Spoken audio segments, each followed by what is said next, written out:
Hi guys, today we're going to read chapter 8 of Bud Not Buddy. This is Mrs. Harrington and Henry's here to listen. So here we go. Chapter 8. Sorry. Something stepped on a little stick. As soon as the twig cracked, my eyes snapped open and I was wide awake.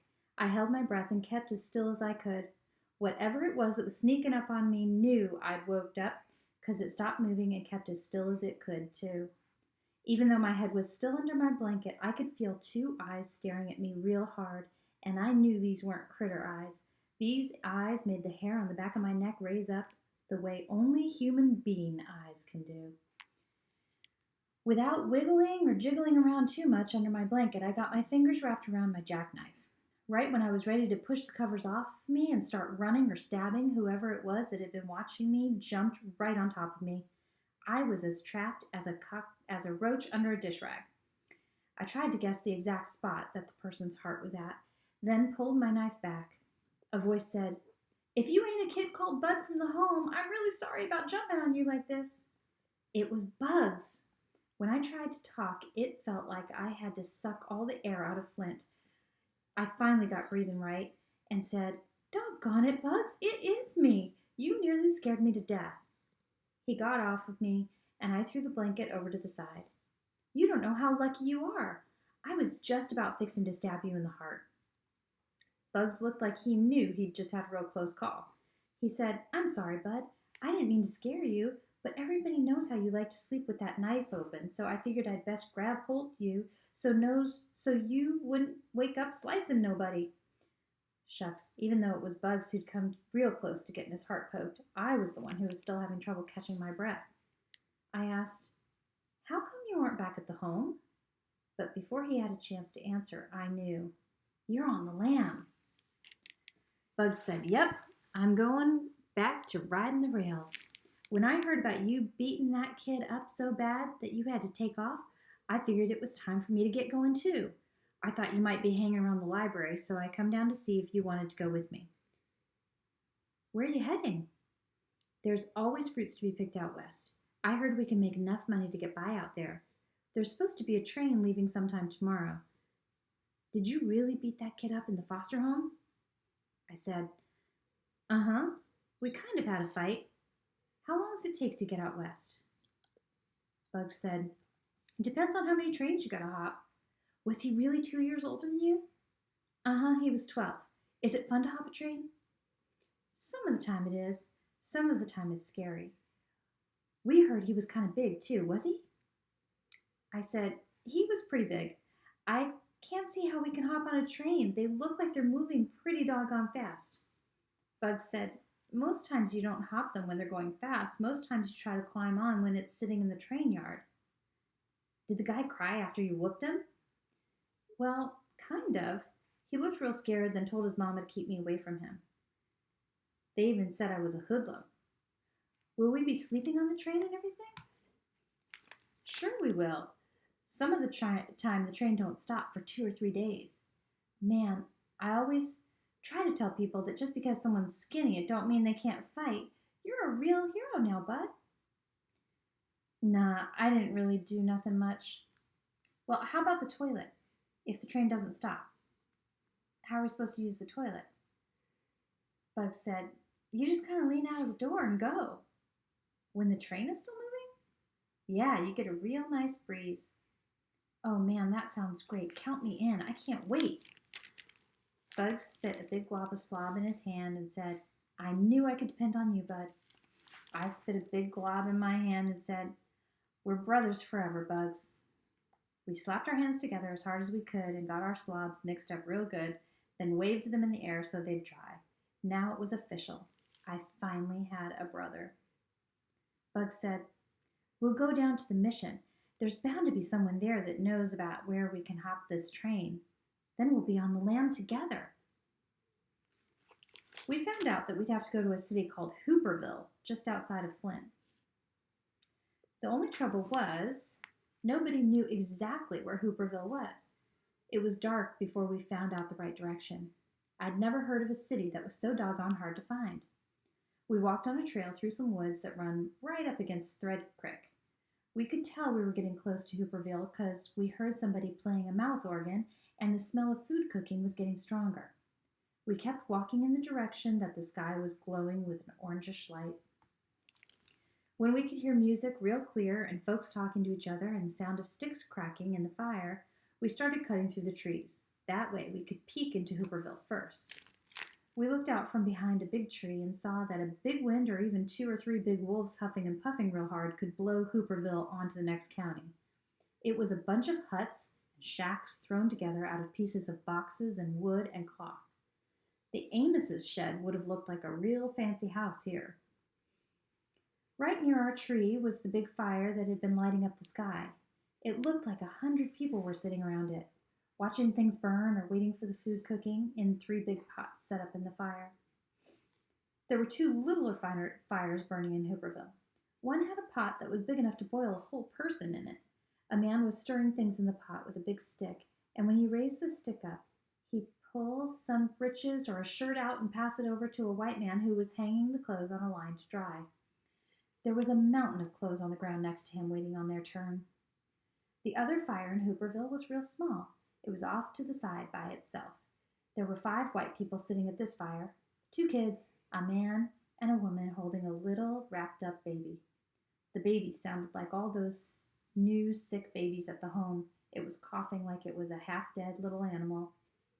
Bugs whispered, "Shoot, this ain't no city. This is just another cardboard jungle." "A what?" "A cardboard jungle. Somewhere you can get off the train and clean up and get something to eat without the cops chasing you out of town." I said, "Well, what are we going to do? We can't just go busting into this city and expect someone to feed us, can we?" Bugs said, "One of us has got to talk to them. Let's flip for it." "Okay." Bugs rumbled around in his pocket and found a penny. He rubbed it up against his breeches and said, "Heads I win, tails you lose." "Okay." He flipped the penny up into the air and caught it, then slapped it down on the back of his left hand. He peeked underneath his right hand to see, and a big smile cracked his face. "Shucks." Bugs said, "Tails, you lose." "Dang." "So what should I say?" "Ask them if this is Hooperville. See if they got any extra food." I moved out from behind our tree and walked over toward the biggest fire. I waited until some folks noticed me, then said, "Excuse me, is this your Hooperville?" The man who was playing the mouth organ stopped, and everyone else around the fire looked up at me. One of the white men said, "What is it you looking for?" I said, "A city called Hooperville, sir." They all laughed. The mouth organ man said, "No, son, what you're looking for is Hooverville, with a V, like in President Herbert Hoover." I said, "Oh, is this it, sir?" The man said, "This is one of them." I said, "One of them?" He answered, "They're all over the country. This here is the Flint version. And all of them are called Hooverville?" "That's right. Mr. Hoover worked so hard at making sure every city has got one that it seems like it would be criminal to call them anything else."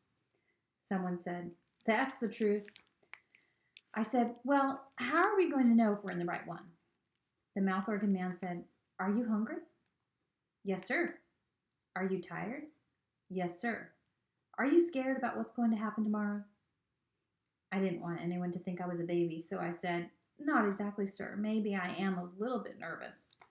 The man smiled and said, "Well, son, any place where there are other folks in need of the same things that you are is the right place to be. This is exactly the Hooverville you're looking for." I knew what the man was trying to say. This was the exact same kind of circle talking and cross talking that Mama used to do. Bugs hadn't had that kind of practice. He came from behind the tree and said, "I don't get it. You said there were Hoovervilles all over the place. What if we was looking for the Hooverville in Detroit or Chicago? How could this be the right one to be in?"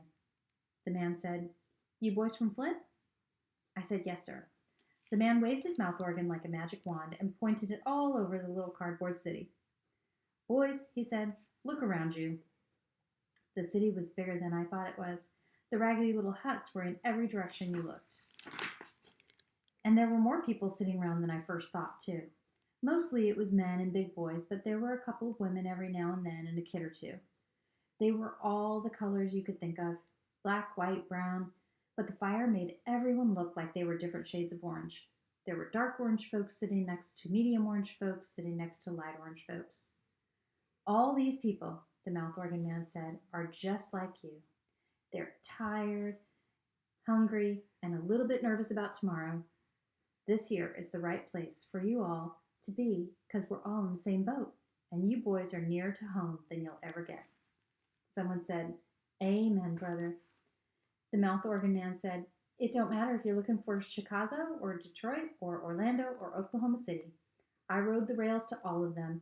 You might think or you might hear that things are better just down the line, but they're singing the same sad song all over this country.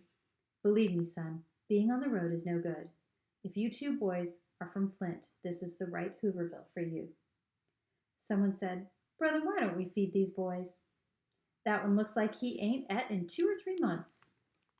Shucks, he didn't have to point or nothing. Everyone knew who he meant. But I didn't care. The food that was bubbling up in those 3 big pots even sounded delicious. The mouth organ man said, You're welcome to join us, but we all pitch in here, so unless either one of you is carrying one of them smoked West Virginia hams in them bags, it looks like you'll be pulling KP tonight. I said, Pulling what, sir? He said, KP, kitchen police. You do the cleanup after everyone's had their fill. There are a couple of other young folks who will show you what you have to do. Me and Bugs both said, Yes, sir. This seemed like a real good trade. A woman handed me and Bugs each a flat, square, empty tin can. That, my lords, is your china. Please be careful not to chip it. My china had the words Jumbo AMP Sardines stamped into the bottom of it. She handed us 2 beat-up old spoons and said, Don't be shy. You two just about missed supper. You'd best hurry up. She took us over to one of the big pots and filled up our tin plates. You're lucky, she said. It's muskrat stew, and there's plenty left over tonight. Eat as much as you can. The stew was made out of dandelion greens and a couple of potatoes and some small wild carrots and some crawdads and a couple of little chunks of meat. It tasted great. We both even got seconds. When we were done, the woman told us, You boys leave your bags here. It's time to do the dishes now. Uh-oh. Ma'am, I like to keep my suitcase with me wherever I go. I promise you, your suitcase will be safe here. I remembered the Amoses had promised the same thing. I said, You'll watch it yourself, ma'am? You'll make sure no one looks inside of it? She said, Son, we don't have no thieving in here. We all look out for each other. I said, Thank you, ma'am, and I put my suitcase down near the woman's feet. Me, Bugs, a little white boy, and a little girl loaded a whole mess of dirty tin cans and spoons and a couple of real plates and forks into a big wooden box and lugged them down to Thread Creek. The little girl had been in Hooverville the longest, so she got to tell the rest of us what to do. She said, I don't suppose neither one of you new boys knows how to do dishes the right way, do you? Me and Bugs had done tons of dishes in the home, so I said, Sure we do. We used to be real good at cleaning up. Bugs said, Dang, girl, you act like this is the first cardboard jungle I've been in. I know how you do dishes out here. She said, Okay then, we'll split them up. You and you, she pointed at Bugs and the other kid, can do half, and me and this boy can do the others. What's your name? I said, Bud, not Buddy. She said, I'm Deza Malone. Deza handed Bugs and the other little boy some rags and some soap powder, and they started splashing the dishes in the water. Me and the girl walked a little farther up the creek and started unloading the rest of the dishes. You dry, I'll wash, she said.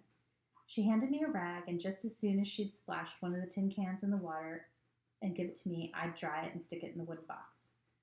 She said, Where did you say you was from? Flint, right here. So you and your friend come down here and get on a train tomorrow? Where's it going? Chicago, she said. Is that west from here? Uh-huh. Then, yep, that's where we're heading, I said. Where are you from? Lancaster, Pennsylvania. You going to take the train too? She said, my daddy is. Folks say there's work out west, so he's going to try again. So you're going to wait here for him? Uh-huh. She was real fast at washing the dishes, but I noticed she got kind of slow and was touching my hand a lot when it came to giving them to me. She said, Where's your mama and daddy? My mother died 4 years ago. Sorry to hear that. It's okay, she didn't suffer or nothing. So where's your daddy? I think he lives in Grand Rapids. I never met him. Sorry to hear that. Shucks, she held right onto my hand when she said that. I squirmed my hand loose and said, That's okay too. Deza said, No, it's not. You should quit pretending that it is. Who said I'm pretending anything? I know you are. My daddy says families are the most important thing there is. That's why me and my mama are going to wait together for him to come back, or write for us to come to him. I said, My mother said the same thing, that families should be there for each other all the time. She always used to tell me that no matter where I went or what I did, that she'd be there for me even if she wasn't somewhere that I could see her. She told me, Shucks, there are some folks who'll have you running your mouth before you even know what you're doing. I quit talking and acted like I was having a real hard time drying the tin can she just handed me. What'd she tell you, bud? I looked at Deza Malone and figured I'd never see her again in my life, so I kept shooting off my mouth. She would tell me every night before I went to sleep that no matter what happened, I could sleep knowing that there had never been a little boy anywhere, anytime, who was loved more than she loved me. She told me that as long as I remembered that, I'd be okay. And you knew it was the truth. Just as much as I know my name's Bud, not Buddy. She said, Don't you have no other kin here in Flint? No. I guess I can't blame you for wanting to ride the rails. My mama says these poor kids on the road all alone are like dust in the wind. But I guess you're different, aren't you, Bud? I guess you sort of carry your family around inside of you, huh? I guess I do. Inside my suitcase, too. She said, So you've been staying in an orphanage since your mama died? What makes you say that? Well, you're kind of skinny, but I can tell by the way you talk and the way you act that you haven't been on the road for very long. You still look young. I said, Shucks, I'm not all that young. I'm going to be 11 on November 14th, and I'm not skinny, I'm wiry. Some folks think I'm a hero. So, Mr. Hero, we're the same age, but you've been staying in an orphanage. I've been staying in a home. My daddy says being on the road ain't fit for a dog, much less a kid. How come you don't just go back to your orphanage? She started up touching my hand too much again. Deza Malone seemed like she was all right, so I came clean with her. Don't tell no one, but I lit out from a foster home, so I'm on the lam. And I wouldn't go back to the home even if I could. It's getting so there's too many kids in there. So, that's better than being cold and hungry all the time and dodging the railroad police. What do you mean? You don't think they just let people jump on the trains, do you? Well, I guess I hadn't thought about it. See, I knew you were too nice to have been out on the road. You're going to have a bad surprise tomorrow morning. That won't bother me too much. She said, Oh yeah, I forgot, you're a hero to some folks. When Deza smiled, a little dimple jumped up in her brown cheek. I didn't answer. I just kept drawing tin cans. We got to the last 4 or 5 tin can plates, and Deza said, You ever kiss a girl at the orphanage? Oh, no. Are you kidding? No, why? Are you afraid of girls? You must be kidding. She said, Okay, and closed her eyes and mushed her lips and leaned close to me. Dangy, if I didn't kiss her, she'd think I was scared of girls. If I did kiss her, she might blab or Bugs might see me and tell strangers about what happened. I looked down the creek to where Bugs and the other boy were, still splashing in the water. It was dark enough that I didn't think they could see us too good. I scooched my lips up and mashed my face on Deza Malone's. We stuck like that for a hot second, but it felt like a long time. When I opened my eyes and pulled back, Deza kept hers closed, and smiled. She looked down and stuck her hand in mine again, and this time I let her keep it there. She looked out at the creek and the woods on the other side and said, Isn't this romantic? I looked out to see what she was talking about. The only thing I could see was the moon like a big egg yolk way up in the sky. You could hear the water and the sound of the mouth organ man playing a sad song back in Hooverville. I sneaked another peek at Deza's dimple. She said, You hear that? That's Shenandoah. He's playing. Isn't it pretty? I guess so. Do you know the words? Listen. It's been 7 long years since last I've seen her. Way hey, you rolling river. Been 7 long years since last I've seen her. Way hey, I'm bound away, cross the wide Missouri. I said, "Yep, that's a sad song." I didn't think it was pretty at all. She squeezed my hand and said, "Isn't it? It's about an Indian man and woman who can't see each other for 7 years, but in all that time they still stay in love no matter what happens. It reminds me of my mother and father."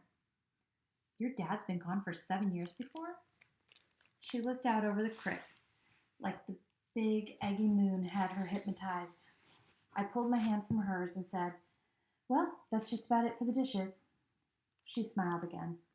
"Bud, I'll never forget this night." I didn't tell her, but I probably wouldn't forget it either. I'd practiced on the back of my hand before, but this was the first time I'd ever busted slob with a real live girl. We loaded all the dishes in the box and walked down to Bugs and the other kid. We put their dishes on top of ours and headed back. Bugs said, "How come you're looking so strange, Bud? You look like you've been chucked in the head with a rock." Deza Malone laughed, and for a second I thought she was going to rat me out. I said, "I don't know. I guess that song's making me kind of sad." Bugs said, "Yeah, it is kind of sad." Right before we got into the cardboard jungle, we passed the white people with a coughing baby at their own little fire. I said to Deza, "How come they're off alone? They aren't allowed to sit around the big fire because that baby's making so much noise?" Deza said, "They've been invited, but my daddy said you gotta feel sorry for them. All they're eating is dandelion green soup. They're broke. Their clothes are falling off them. Their baby's sick.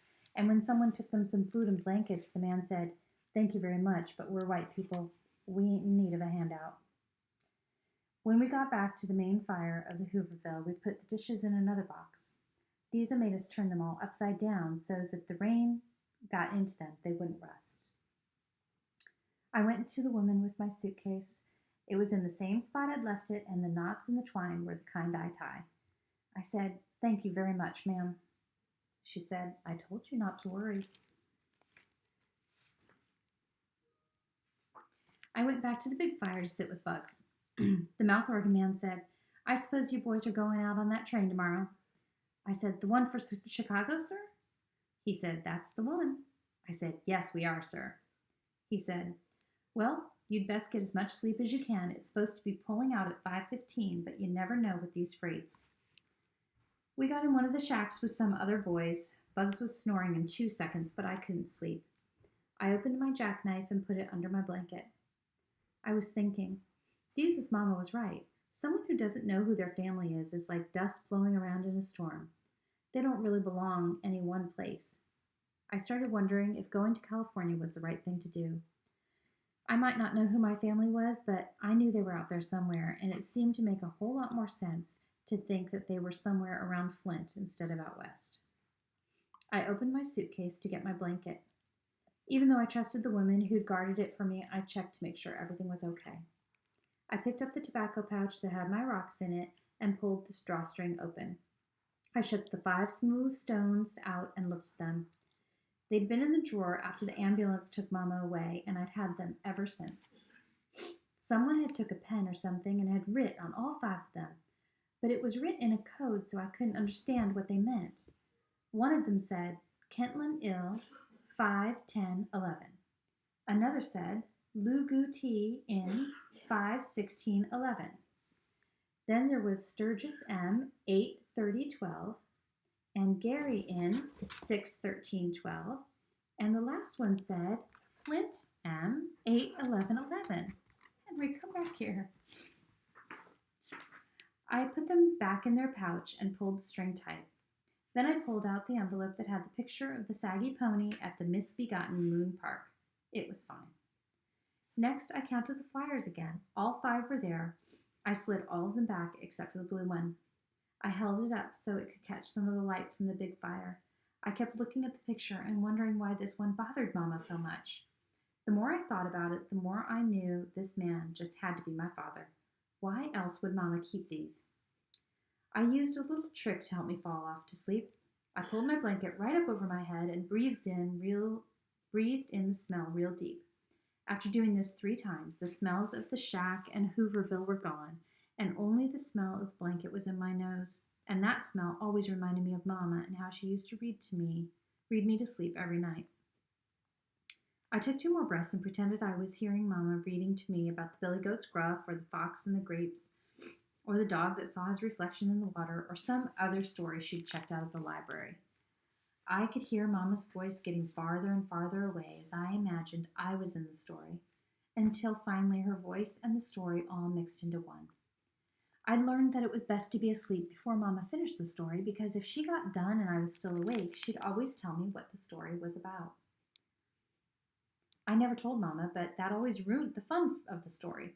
Shucks, here I was thinking I was just hearing something funny about a fox or a dog, and Mama spoilt it by telling me they were really lessons about not being greedy or not wishing for things you couldn't have. I took 2 more breaths and started thinking about the little hen that baked the bread.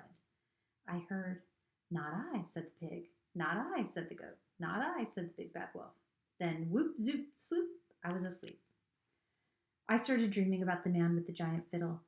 He was walking away, and I kept calling him, but he couldn't look back. Then the dream got a lot better. I turned away from where Hermione Calloway was, and there stood Deza Malone.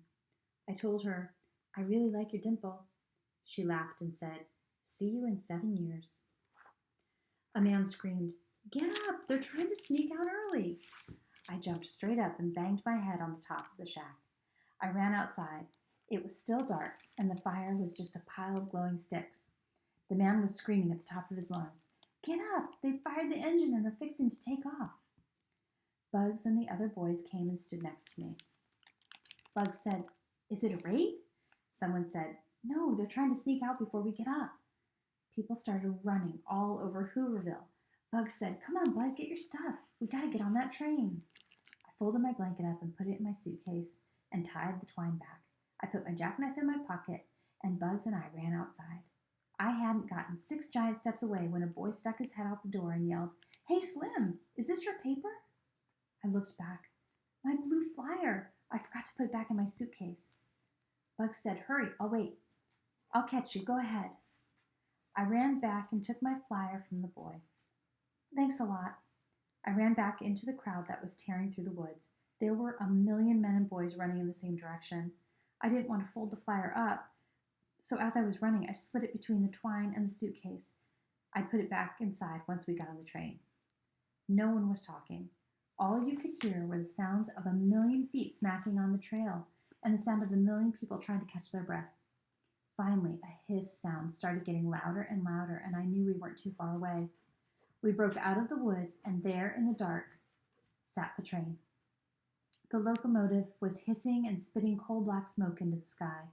Every once in a while, a big shower of sparks would glow up from inside the dark cloud, making it look like a gigantic black genie was trying to raise up out of the smokestack. The train went as far back as you could see. There must have been 1,000 boxcars.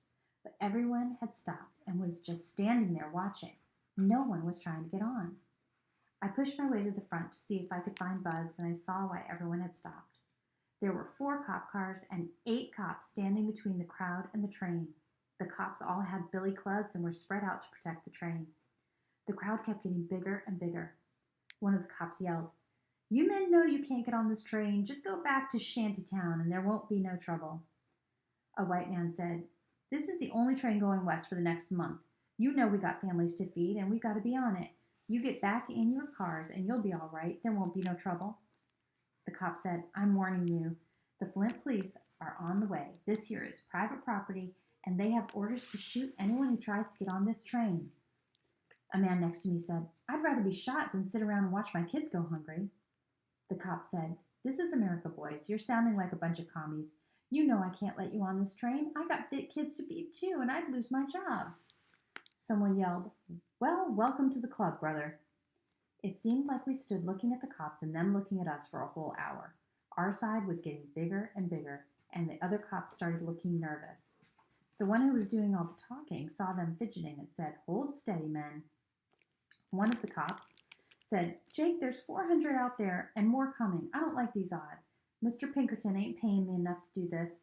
He threw his cop hat and his billy club on the ground. Everybody froze. Henry, come here, honey. Everybody froze When the train whistle blew one long time and the engine started saying, shoo, shoo, shoo, the big steel wheels creaked a couple of times, then started moving. 4 of the other cops threw their hats and billy clubs down too. The boss cop said, "You lily-livered rats." And it was like someone said, "On your mark, get set, go." The engine was saying, "Shush, shush, shush, shush, shush, shush, shush," and a million boys and men broke for the train. Henry, come here. I got pushed from behind and fell on top of my suitcase. Someone reached down and pulled me up. I squeezed my bag to my stomach and ran. The train was going faster and faster. People were jumping on and reaching back to help others. I finally got to the tracks and was running as hard as I could. I looked up into the boxcar and saw Bugs. He screamed, "Bud, throw your bag! Throw me your bag!" I used both hands to throw my suitcase at the train. Bugs caught it, and when he set it behind him, the blue flyer blew out of the twine and fluttered outside the door. But it was like a miracle. The flyer flipped over 3 times and landed right in my hand. I slowed down and put it in my pocket. Bugs reached one arm out and screamed, "Bud, don't stop! Run!" I started running again, but it felt like my legs were gone. The car with Bugs in it was getting farther and farther away. Finally, I stopped. Bugs was leaning out the door and stopped reaching back for me. He waved and disappeared into the boxcar. A second later, my suitcase came flying out of the door. I walked over to where it landed and picked it up. Man, this was one tough suitcase. You couldn't even tell what it had been through. It still looked exactly the same. I sat on the side of the tracks and tried to catch my breath. The train and my new pretend brother got farther and farther away, chugging to Chicago. Man, I'd found some family, and he was gone before we could really get to know each other. There were 6 or 7 other people who didn't make the train. So we all walked back to Hooverville. Oh, come here. They must have lit the big fire again. The sky in that direction was glowing orange. The cop that first threw down his billy club walked over to us and said he wasn't lying about the Flint police coming, but they're coming to bust up the shanty town. You all should get out of here. When we got close to Hooverville, we heard 4 gunshots.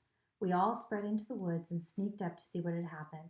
I peeked from behind a tree and could see a bunch of cops standing around with pistols out. All the men and boys and women that were left in Hooverville were bunched up on one side, and the cops were on the other. Oh, Henry. The fire had been lit and was burning bigger than ever, but now it was burning because the cops were tearing all the shacks down and were throwing the wood and cardboard and hunks of cloth into the middle of it. One of the cops dragged the big clothes washing pot over to the side and stuck his pistol down in it and shot 4 more times. Whew! Instead of shooting people, they were shooting holes into all the pots and pans. A man was yelling, "You yellow-belly lowlifes! You waited until you knew that most of the men was gone, you cowards!" The cops wouldn't talk or nothing. They just kept piling Flint's Hooverville into the fire. I tried to see if I could spot Deza Malone, but there were too many people. It seemed like the only good thing that came out of going to Hooverville was that I finally kissed a girl. Maybe someone was trying to tell me something. What with me missing the train and the blue flyer floating back to me, maybe Deza Malone was right. Maybe I should stay here in Flint. I walked back farther into the woods and sat down. I pulled the blue flyer out of my pocket and opened my suitcase back up. I smoothed the flyer out and took another good look at it. Maybe it came floating right back to me because this Herman E. Calloway really was my father. Wait a minute. I sat up. The names Caldwell and Calloway are a lot alike. Both of them have 8 letters, and there aren't too many names that have a C, an A, an L, and a W all together like that. I remembered what I read in that little big book, Gangbusters. It said a good criminal chooses an alias that's kind of close to their own name. Except I couldn't figure out who was a criminal here and why anybody needed an alias.